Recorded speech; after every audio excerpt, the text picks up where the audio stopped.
kerandan lah.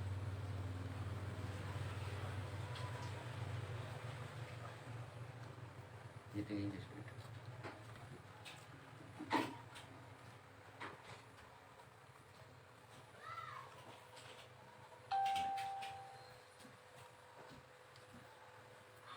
Al-Fatihah dari Nabi Muhammad ila arwah ya bayu ikhwani manusia sallallahu alaihi wa alihi ajma'in summa ila arwah ali kulli washabu wal qurab wa tabi'in wa tabi'in wa tabi'in muslimin summa ila arwah arba'atil aimatil mustahidin muqallidin fi dinil alamin amilin wal fuqaha wal mudisin wal qurra'i wal fasid wa sadati sufiyatil muhaqqiqin wa tabi'in muslimin sallallahu muslim fi hadil kitab usul farim annallahu ta'ala yataghashahum birrahman farahu inum barakati basar rahim wa ulumihim wa nafahatihim fid dini wa dunya wal akhirah wa yakhtimu lana bil sunnah fi khairin wa lutfin wa afiyah wa ila hadratin nabi Muhammadin sallallahu alaihi wasallam al-fatihah a'udzu billahi minasyaitonir rajim bismillahirrahmanirrahim alhamdulillahi rabbil alamin maliki yaumiddin iyyaka na'budu wa iyyaka nasta'in ihdinas siratal mustaqim siratal ladzina an'amta 'alaihim ghairil maghdubi 'alaihim waladdallin amin. Assalamualaikum warahmatullahi wabarakatuh. Waalaikumsalam warahmatullahi wabarakatuh. Bismillahirrahmanirrahim. Alhamdulillahirabbil alamin wa bihi nasta'in ala umuri dunya waddin. Wassalatu wassalamu ala asyrafil anbiya'i wal mursalin sayyidina wa nabiyina Muhammadin wa ala alihi wa sahbihi ajma'in. Qala al-musannif rahimahullah ta'ala wa nafa'ana bihi wa bi ulumihi fid dharaini amin.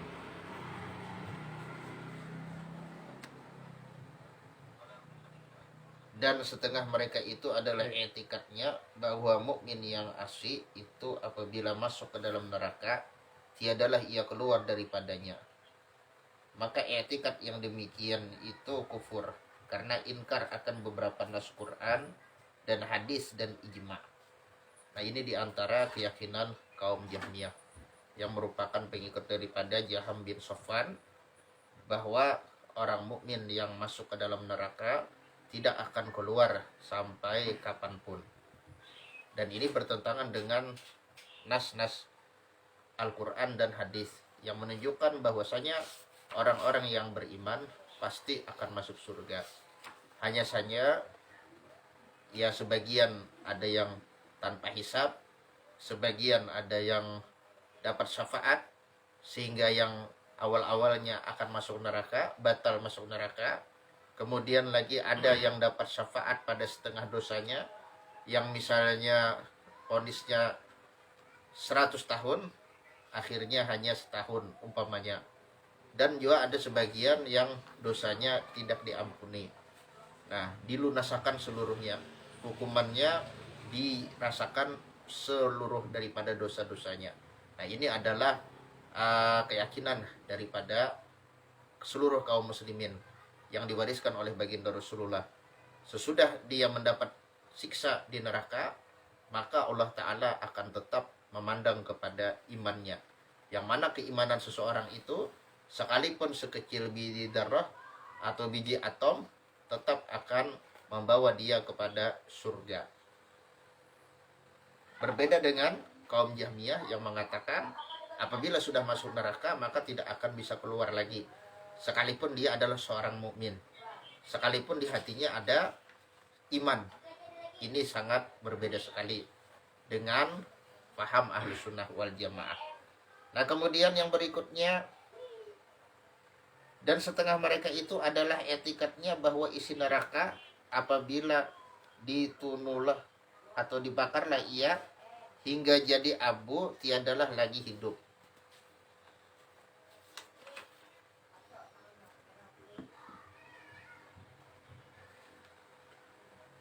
Maka etikat yang demikian kufur karena firman Allah Subhanahu wa taala khalidina fiha, yakni adalah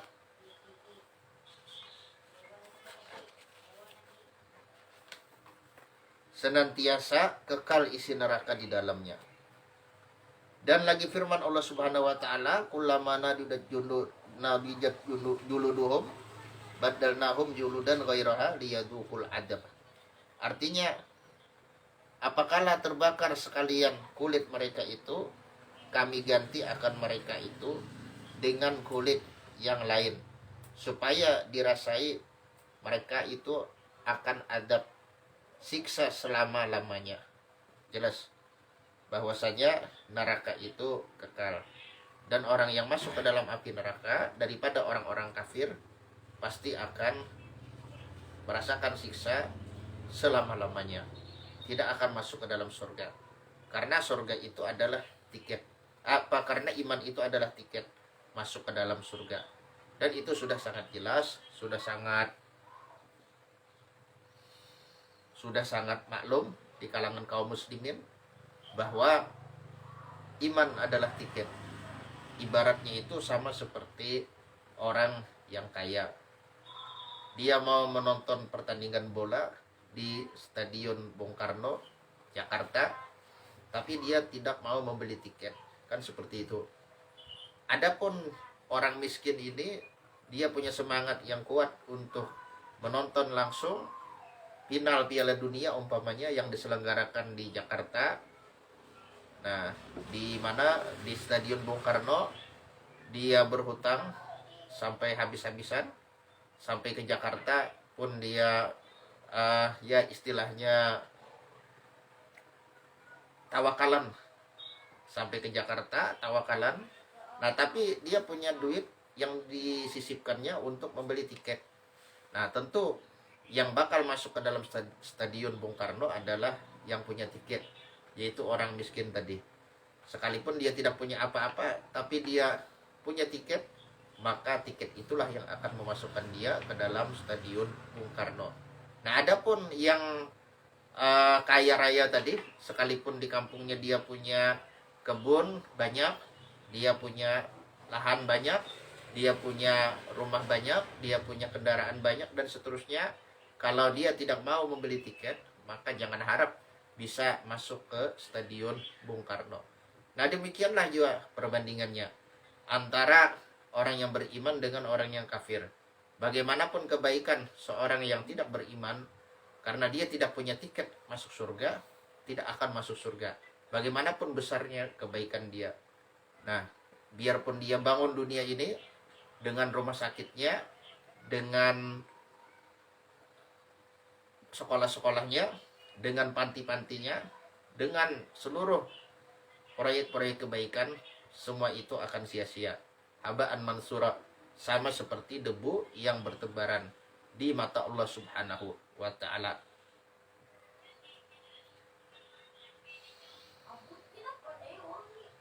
Dan setengah mereka itu adalah etikatnya bahwa mayit itu tiada merasai adab hanya pada ketika sakaratul maut jua. Dan tiada merasai adab kubur, maka etikatnya yang demikian itu kufur. Karena menyalahi beberapa nas Quran dan hadis. Ini jelas bahwasanya kita wajib beriman kepada siksa kubur. Bagi yang mengingkari siksa kubur, maka bisa dipastikan dia keluar daripada agama Islam. Kenapa? Karena perkara siksa kubur ini hadisnya sahih dan mutawatir. Dalam berbagai macam riwayat yang sahih dan mutawatir, sangat jelas bahwasanya di dalam kubur ada yang namanya siksa kubur dan ada yang namanya nikmat kubur. Nah, siapapun yang mengingkarinya, maka dia akan keluar dari Islam. Kan seperti itu. Nah, ini adalah perkara yang sudah ijma seluruh umat daripada masa baginda Rasulullah sampai hari kiamat nanti. Setiap orang Islam percaya dengan yang namanya nikmat kubur dan siksa kubur.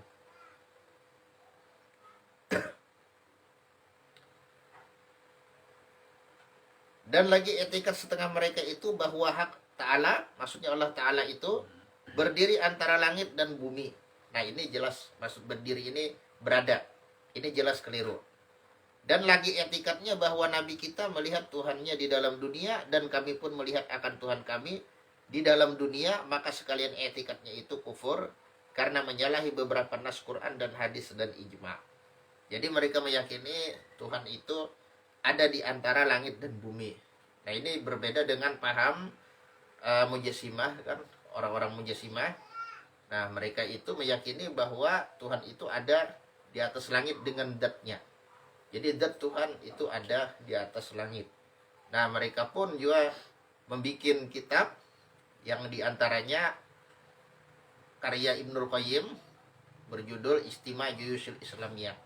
Dan diantaranya lagi karya Ad-Dhahabi waktu beliau masih muda yang bernama Al-Ulu. Nah, ini kitab penuh dengan riwayat-riwayat baik itu sahih tapi apa? Tapi riwayah bil makna, bukan riwayah dengan yang aslinya. Nah, ini adalah riwayah bil makna. Nah, bukan riwayah yang aslinya. Seperti misalnya tentang jariyah, yang mana ada seseorang yang akan membayar apa? Membayar kafaratul uzma, yaitu dengan memerdekakan budak, yang syaratnya itu adalah budak yang beriman, kan seperti itu. Nah, orang tadi pun akhirnya, ini hadisnya agak panjang, yang pasti orang tadi pun akhirnya kan bertanya kepada Rasulullah, nah, bahwa aku akan memerdekakan budakku karena aku membayar kafarat. Nah, lalu kata Rasulullah, maksudnya tanyakan dulu apakah dia memang beriman atau tidak, pastikan dulu apakah dia beriman atau tidak, kan seperti itu. Karena yang dibolehkan untuk dimerdekakan dalam rangka membayar kafarat itu hanyalah yang beriman. Nah, lalu ada redaksi yang mengatakan atas hadina annaka Allah ilaha illallah wa anni Rasulullah. Apakah kamu bersaksi bahwasanya tiada Tuhan selain Allah dan bahwasanya aku adalah utusan Allah, kan seperti itu. Ini adalah riwayat yang aslinya. Nah, kemudian ada riwayat dengan maknanya, yang mana rawi ini tidak meriwayatkan dengan redaksi aslinya tapi dengan maknanya. Nah, ini yang menjadi masalah. Sekalipun hadisnya itu sahih, cuma ini adalah riwayah bil makna. Riwayah bil makna ini istilahnya marjuh, tidak diunggulkan, tidak bisa dijadikan hujah dalam perkara akidah. Nah, riwayah bil makna itu rawinya mengatakan Rasulullah menanya ainallah, di mana Allah, kan seperti itu. Lalu si budak perempuan itu menjawab fisama, di langit. Nah, kemudian Rasulullah mengatakan man ana, kan siapa aku, kan, dan seterusnya, kan. Nah, itu mereka mengambil kesimpulan bahwasanya Tuhan itu ada di atas langit lantaran hadis jariyah ini. Padahal kata-kata ainullah itu, di mana Allah, itu bukanlah sabda Rasulullah yang asli. Ini adalah riwayah bil makna. Nah, karena bisa dimaklumi bahwasanya orang-orang Arab itu, nah, dari masa ke masa mereka selalu menunjuk ke atas, nah, untuk menunjukkan ketinggian Allah Subhanahu wa taala dan untuk menunjukkan bahwa dia hanya menyembah Allah Subhanahu wa taala. Nah, bukan menyembah Tuhan yang ada di bumi ini, yaitu berhala-berhala. Nah, jadi jelas sekali bahwasanya hadis jariyah itu tidak bisa dijadikan hujah untuk menetapkan keyakinan bahwa Allah Ta'ala berada di atas arsy dengan zatnya. Nah, ini berbeda dengan orang-orang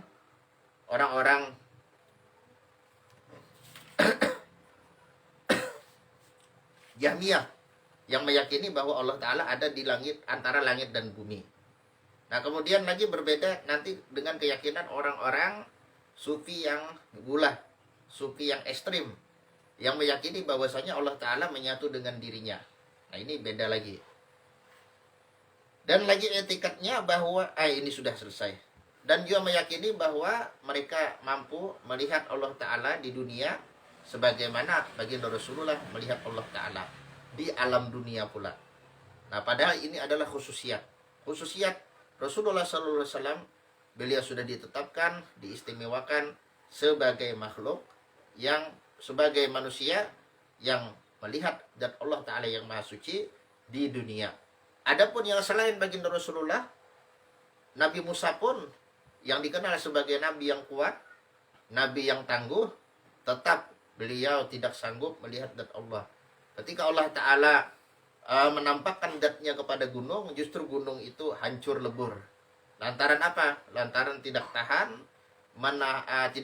menyandang daripada penampakan zat Allah Subhanahu wa taala yang maha suci. Adapun baginda Rasulullah, maka ini adalah zat yang kuat. Baginda Rasulullah adalah makhluk yang kuat, karena itu beliau punya nama banyak, yang diantaranya Al-Qawi, Al-Matin, Al-Makin, dan seterusnya. Nah, yang menunjukkan bahwa jasad Rasulullah dan jiwa ruh Rasulullah sangatlah kuat. Karena beliau tercipta daripada nur, kan seperti itu.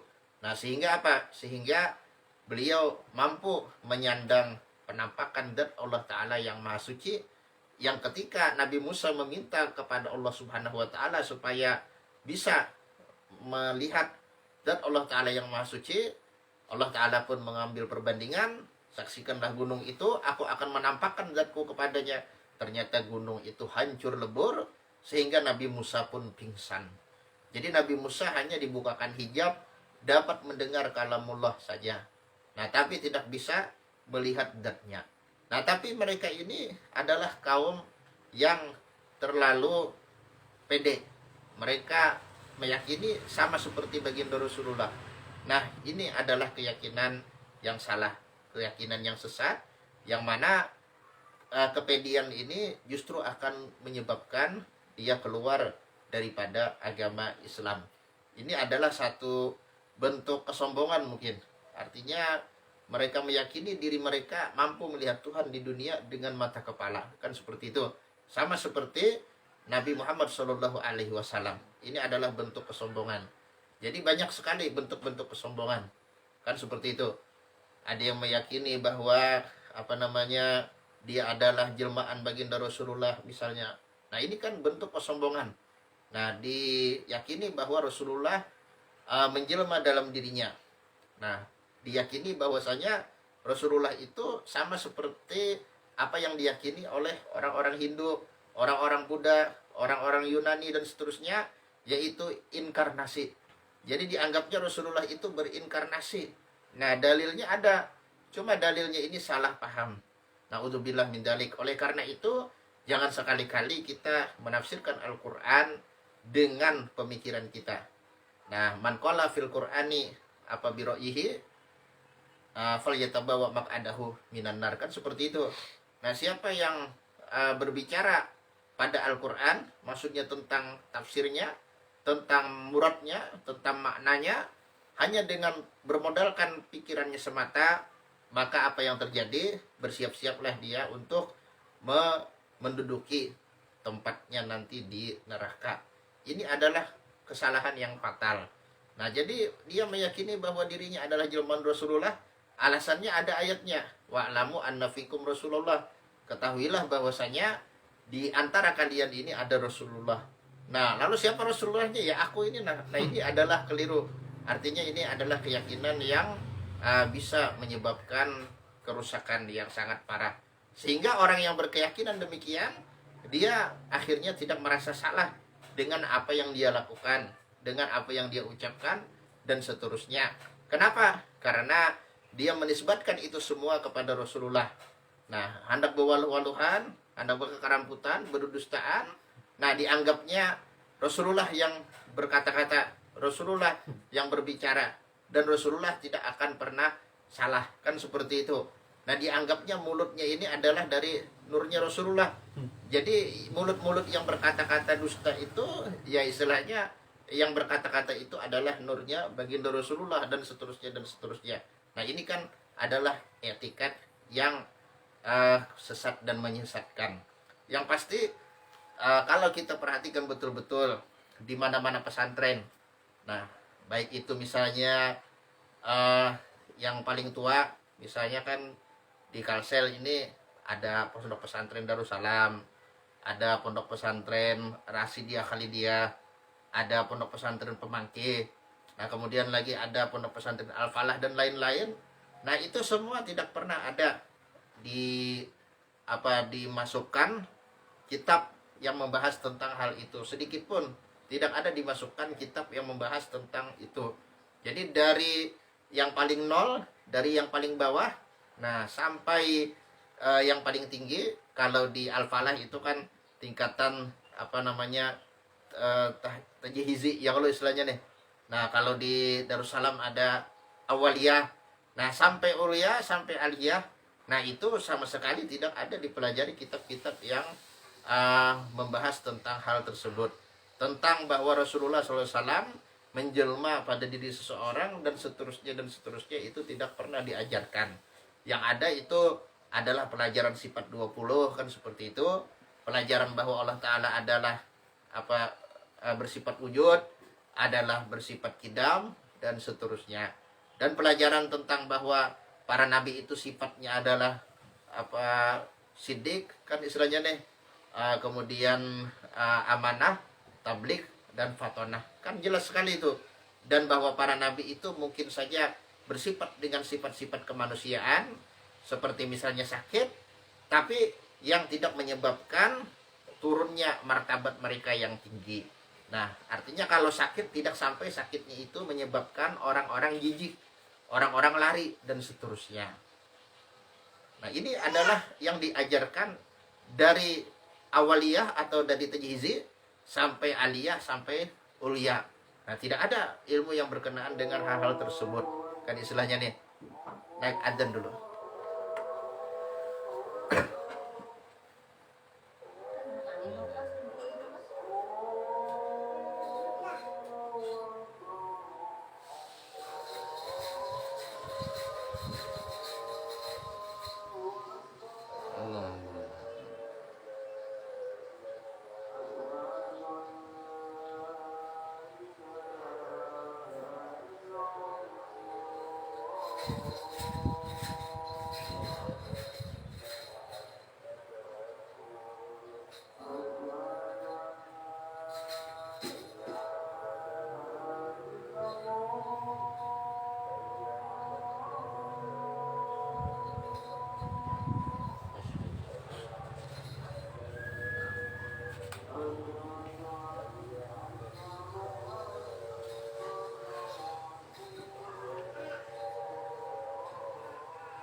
Allahu Akbar.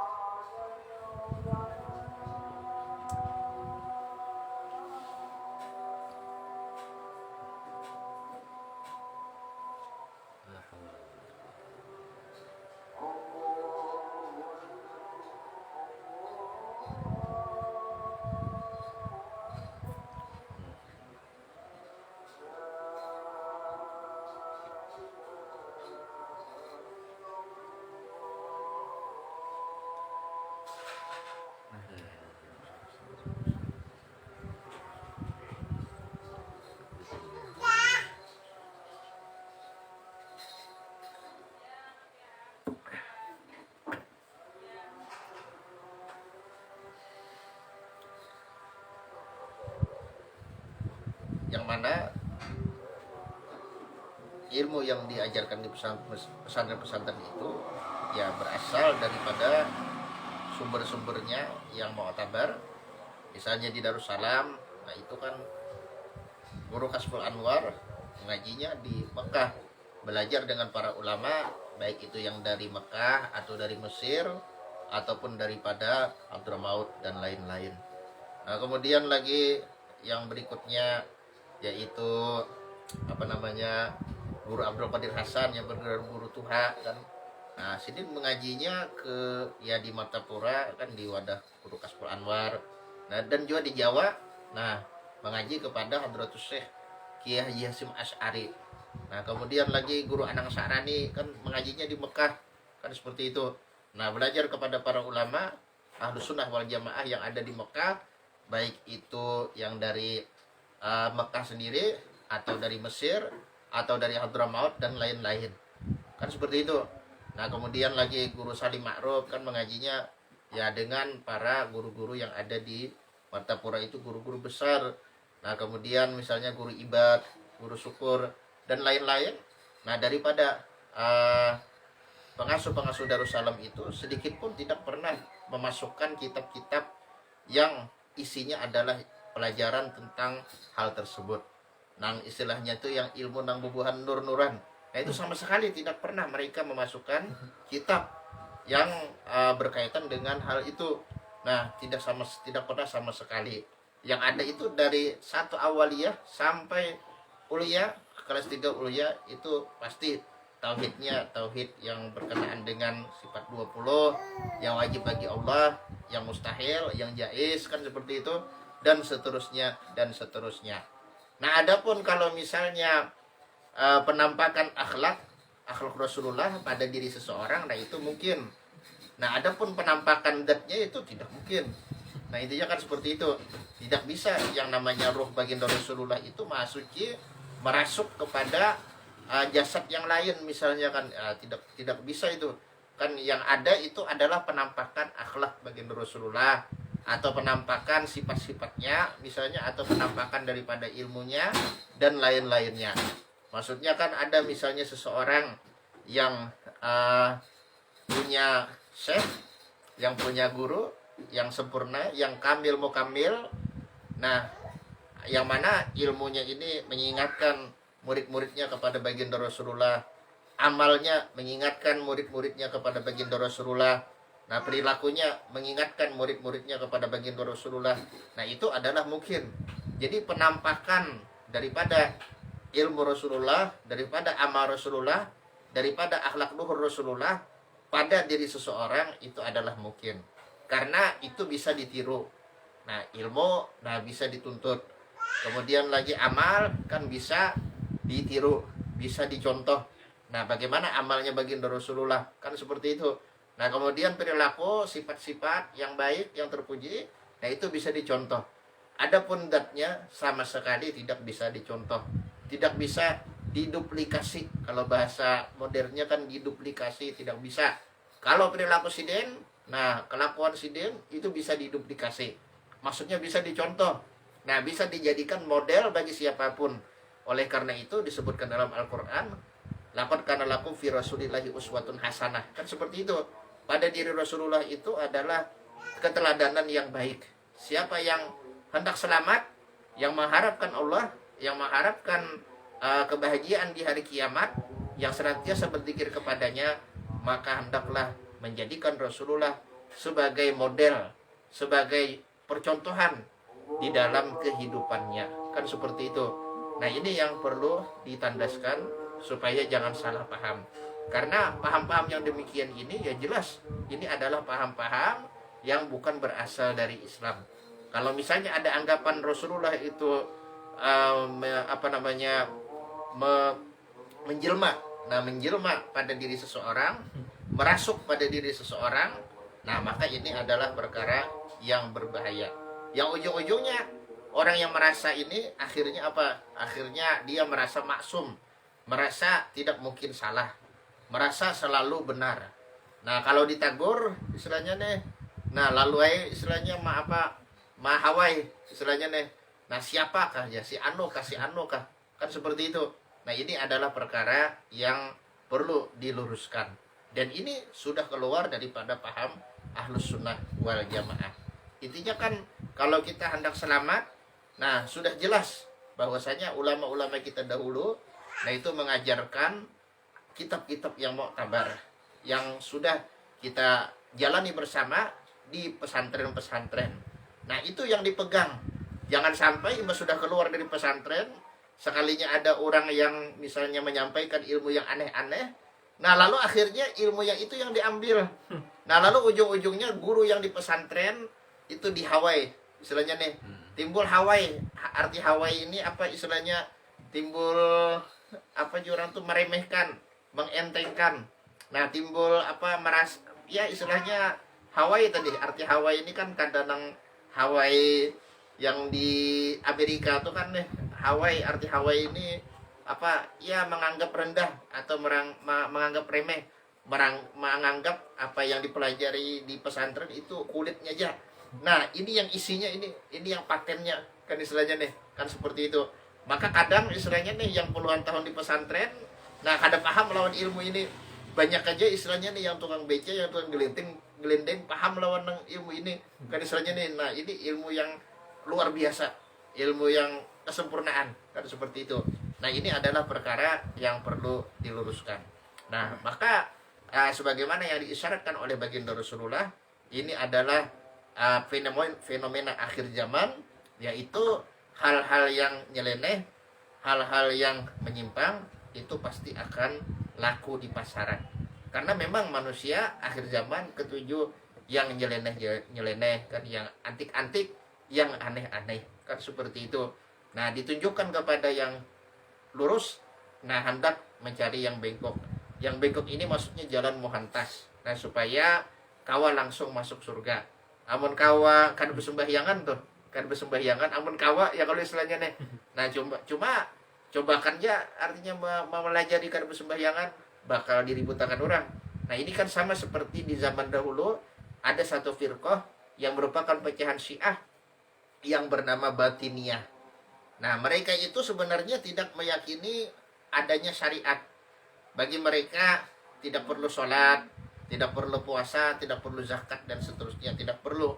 Nah, itu dalam keyakinan mereka. Cuma mereka tidak bisa mengatakan di tengah-tengah orang banyak.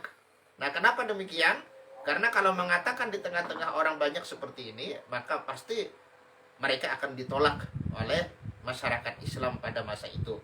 Karena waktu itu kaum muslimin sedang haus-hausnya terhadap ilmu pengetahuan, khususnya ilmu agama. Nah, di masa-masa mereka itu adalah masa maka yaitu 12 kaum. Setengah mereka itu adalah etikatnya kemudian daripada membawa iman. Tiadalah suatu yang difardukan Allah. Maka etikat yang demikian kufur, dan lagi setengah etikatnya bahwa Allah Ta'ala juga yang menjadikan segala makhluk, tetapi tiada ia menyuruh berbuat kebajikan dan tiada melarang daripada kejahatannya. Maka etikat yang demikian itu kufur. Karena firman Allah Subhanahu wa taala, "Innallaha ya'muru bil 'adli wal ihsan", yakni bahwasanya Allah Subhanahu wa taala menyuruhkan kami dengan berbuat adil dan kebajikan. Dan lagi firman Allah Subhanahu wa taala, "Innallaha la ya'muru bil fahsya", yakni sesungguhnya Allah Ta'ala tiada menyuruhkan akan kamu berbuat kejahatan dan segala yang keji-keji. Nah, ini adalah kaum Murji'ah yang menurut para ulama sejarah, kaum Murji'ah ini bibit-bibitnya berasal dari cucu daripada Sayyidina Ali, yaitu Hasan bin Muhammad. Yang mana Hasan bin Muhammad ini bukan anak daripada Sayyidah Fatimah. Nah, kan sudah beliau wafat, Sayyidina Ali kawin lagi dengan beberapa perempuan, yang diantaranya adalah perempuan daripada kabilah Hanafiyah.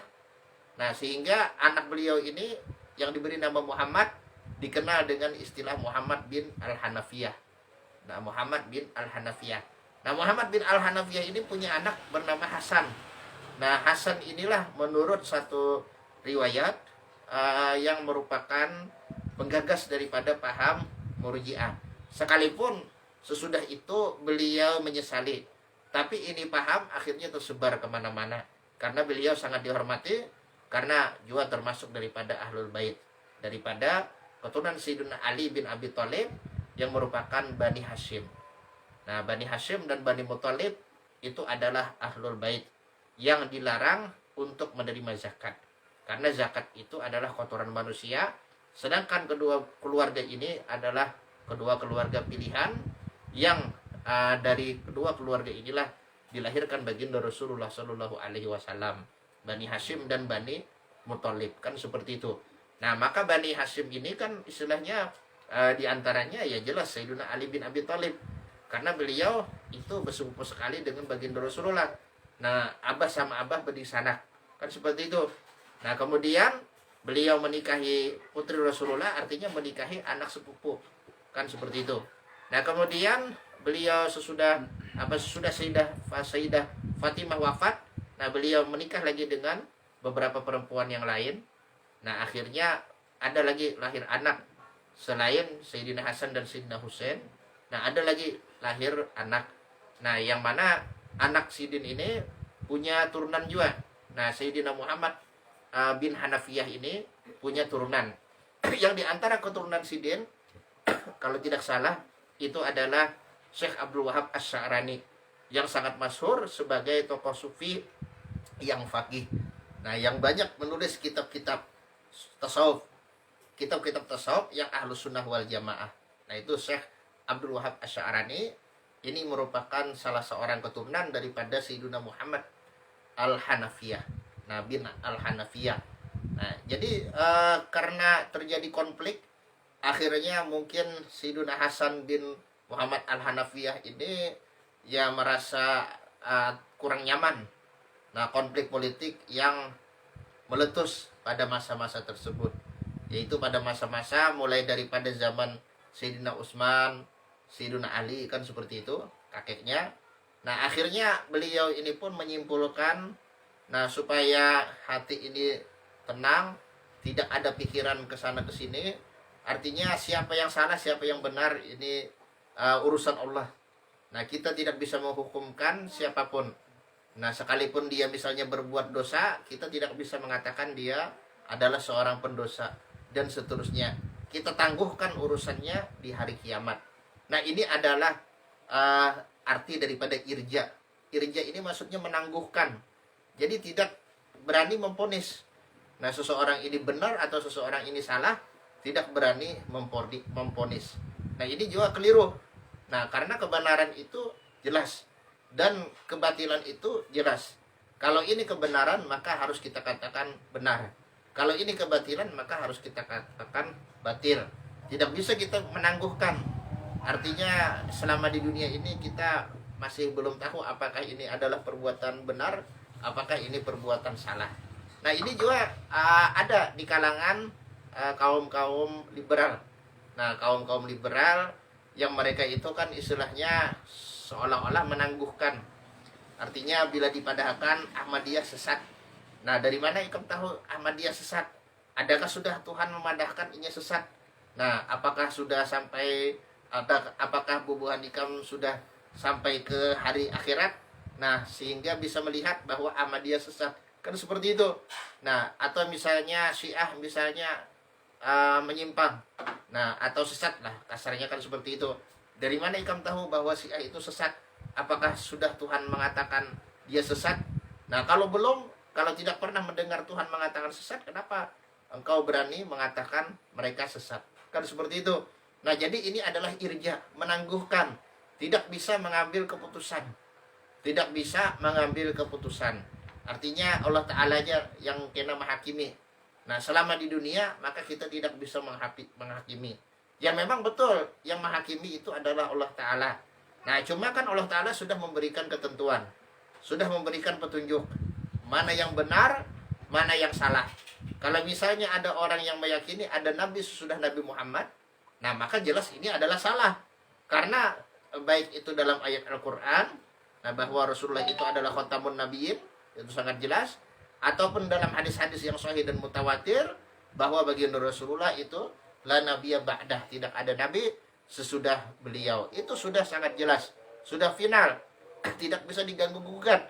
Sehingga kalau seseorang itu tidak mengatakan bahwa Ahmadiyah sesat, maka berarti dia tidak percaya dengan ayat-ayat Al-Quran, tidak percaya dengan hadis-hadis Nabi, dan seterusnya dan seterusnya. Nah, jadi ini adalah kaum yang istilahnya itu kalau sepintas memang kelihatan bagus. Artinya kaum ini tidak memponis, tidak menghakimi, kan seperti itu. Menangguhkan penghakiman itu kepada Allah. Nah, memang untuk urusan apakah seseorang ini akan masuk surga atau masuk neraka, nah itu memang urusan Allah. Kita tidak tahu. Orang yang kafir bisa saja di akhir umurnya dia masuk Islam. Orang yang fasik bisa saja di akhir umurnya dia tobat dan menjadi orang soleh. Kan seperti itu. Nah, begitu juga sebaliknya. Yang muslim bisa saja di akhir umurnya dia mati kafir. Yang ahli taat bisa saja di akhir umurnya dia bermaksiat. Nah, kan kita nggak tahu. Nah, cuma untuk saat ini, nah kalau misalnya kita melihat yang mungkar, maka jelas kita katakan itu adalah munkar. Urusan dia meninggal apakah masih dalam kemunkarannya ataukah sudah tobat dari kemunkarannya, nah itu jelas kita serahkan kepada Allah. Tapi untuk saat ini adalah perbuatan munkar. Nah, maka wajib kita untuk melaksanakan amar ma'ruf nahi munkar, kan seperti itu. Nah, adapun yang seperti tadi pemikiran orang-orang liberal, artinya Tuhan saja tidak pernah menghakimi bahwa ini sesat. Bagaimana kamu menghakimi bahwa ini sesat? Nah, ini kan adalah termasuk bagian daripada konsep irja, konsep menangguhkan kebenaran dan kebatilan di hari kiamat saja. Nah, tapi menurut riwayat yang sahih, nah Sayyidina Hasan bin Muhammad bin Al-Hanafiyah ini beliau rujuk. Nah, bahkan beliau menyesal kenapa sempat mengajarkan hal itu kepada orang-orang. Tapi ya karena mungkin waktu itu kan zaman fitnah, satu ajaran ini cepat berkembang, akhirnya ada yang memegang teguh ini ajaran irja sampai akhirnya menjadi satu sekte yang bernama Murji'ah. Nah, yang bernama Murji'ah. Jadi di antara etikatnya apa? Di antara etikatnya bahwasanya yang diperdukan oleh Allah Subhanahu wa taala hanya iman saja.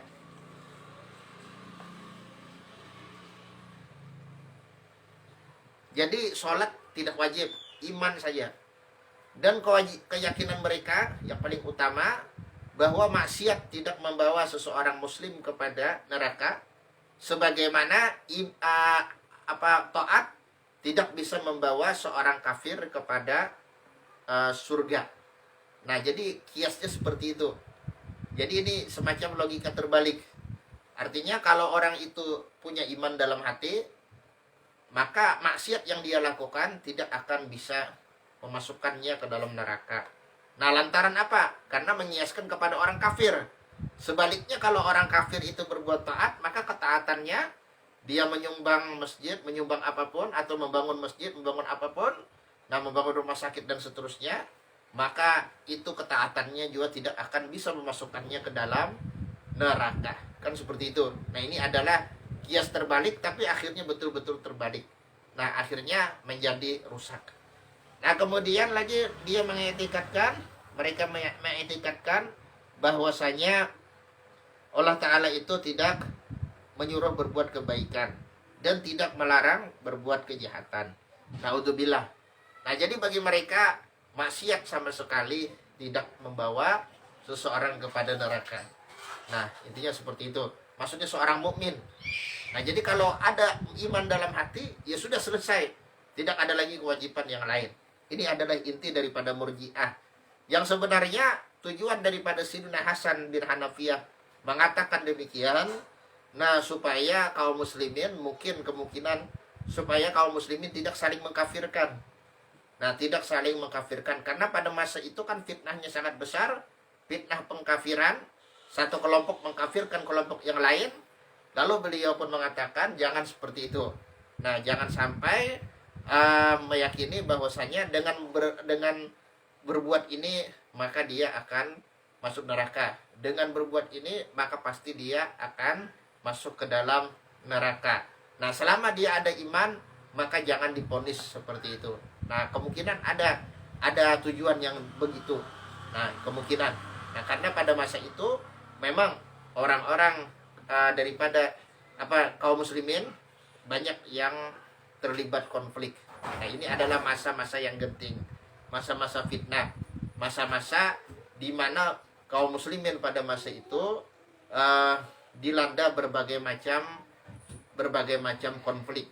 Nah, jadi selain pada zaman Sayyidina Utsman yang sudah mulai fitnah itu timbul, kemudian lagi zamannya Sayyidina Ali yang terjadi perang saudara, perang Siffin dan perang Jamal, kan seperti itu. Nah, kemudian lagi sesudah Sayyidina Hasan menyerahkan kekuasaan kepada Sayyidina Muawiyah. Nah, kemudian itu terjadi lagi berbagai macam fitnah, di antaranya pembunuhan yang diperintahkan oleh Yazid bin Muawiyah, nah, kepada Sayyidina Husain, atas Sayyidina Husain. Nah, lalu dari sini akhirnya timbullah firqah Syiah, kan istilahnya nih, yang mereka sangat membenci kepada sahabat dengan alasan para sahabat itu menzalimi ahlul bait. Padahal yang menzalimi ahlul bait itu adalah Yazid. Nah, Yazid yang anak. Nah, adapun Sayyidina Muawiyah itu tidak menzalimi kepada Sayyidina kepada Sayyidina Hasan ataupun Sayyidina Husain ataupun yang lainnya. Kan seperti itu. Nah, yang terjadi peperangan antara beliau dengan Sayyidina Ali itu adalah berdasarkan istihad.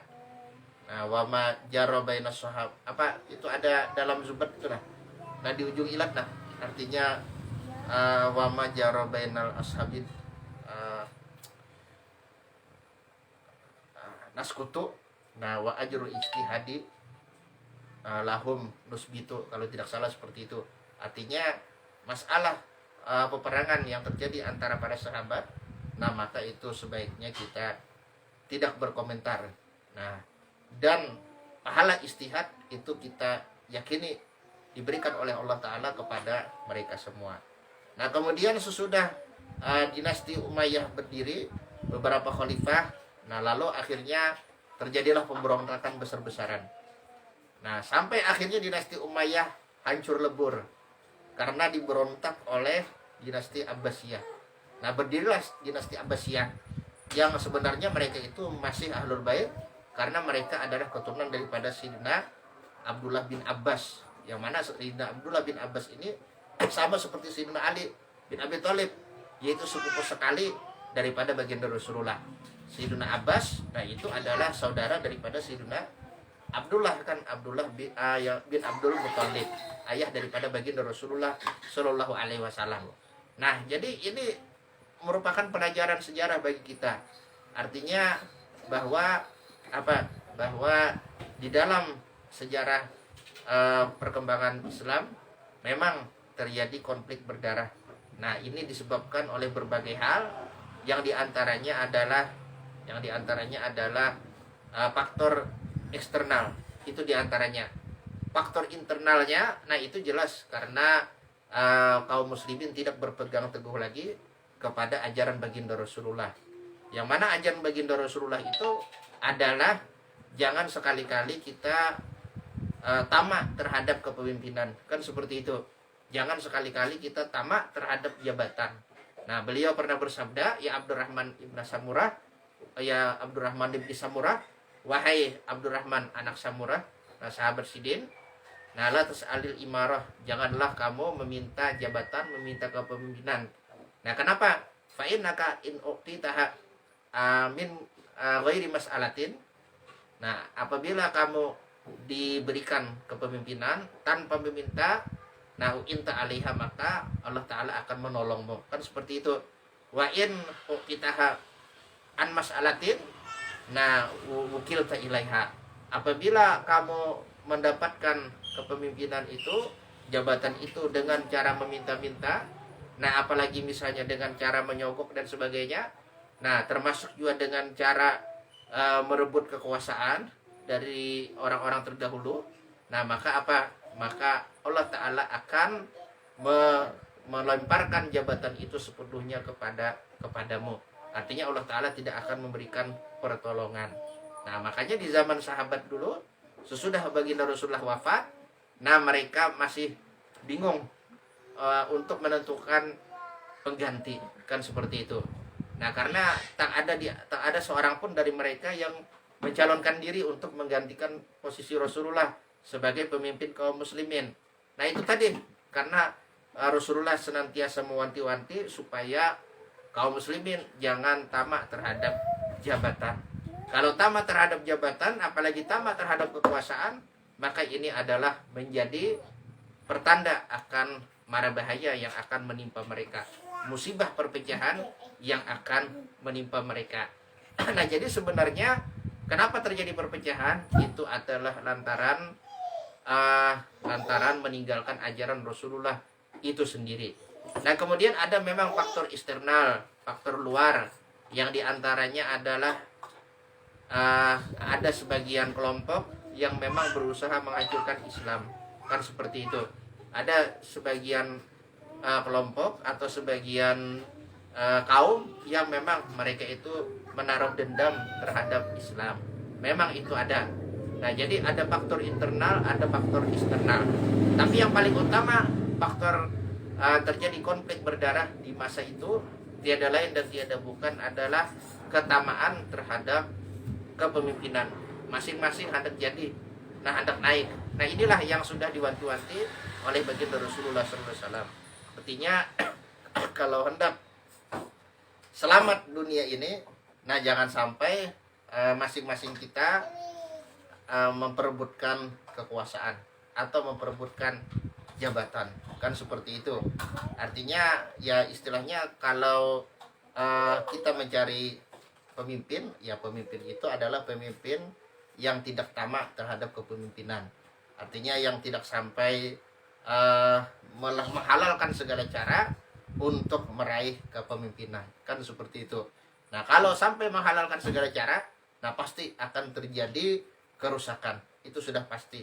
Nah, jadi ini faktor yang paling utama. Nah, adapun teori ini teori itu, nah itu sama sekali tidak ada artinya.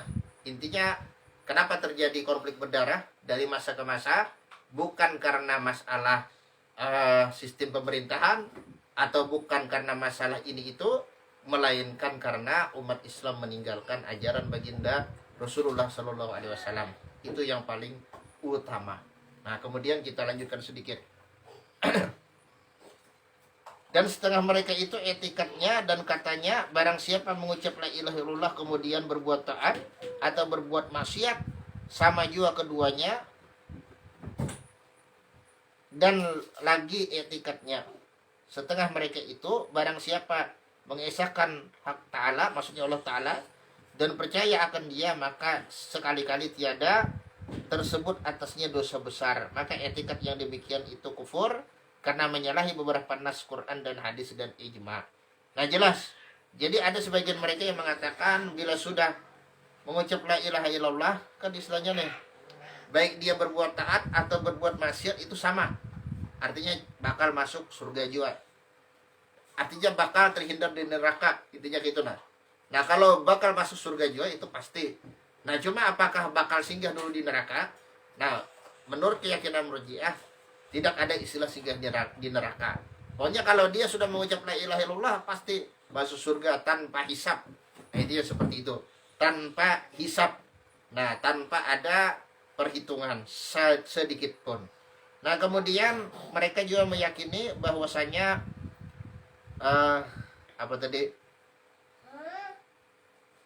apabila seseorang sudah mengesahkan Allah Ta'ala, sudah beriman kepadanya, maka tidak ada istilah dosa besar. Jadi ini serba halal. Baik itu mabuk, baik itu zina, baik itu maling dan seterusnya. Nah, ini istilahnya rasuk lawan liur. Maka tidak ada istilah dosa besar. Nah, kira-kira adakah yang hendak kita gunakan dulu? Insya Allah kita sambungan. Insya Allah akan kita sambung lagi. Ada nggak kira-kira pertanyaan? Kalau ada pertanyaan silakan ya.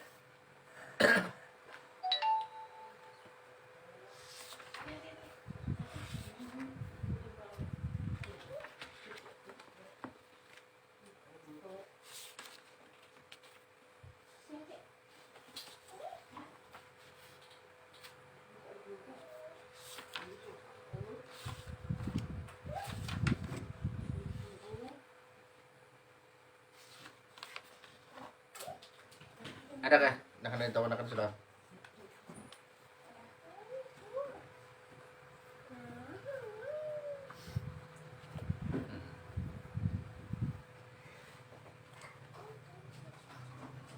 Mungkin ada lagi nyaman kita sudahi.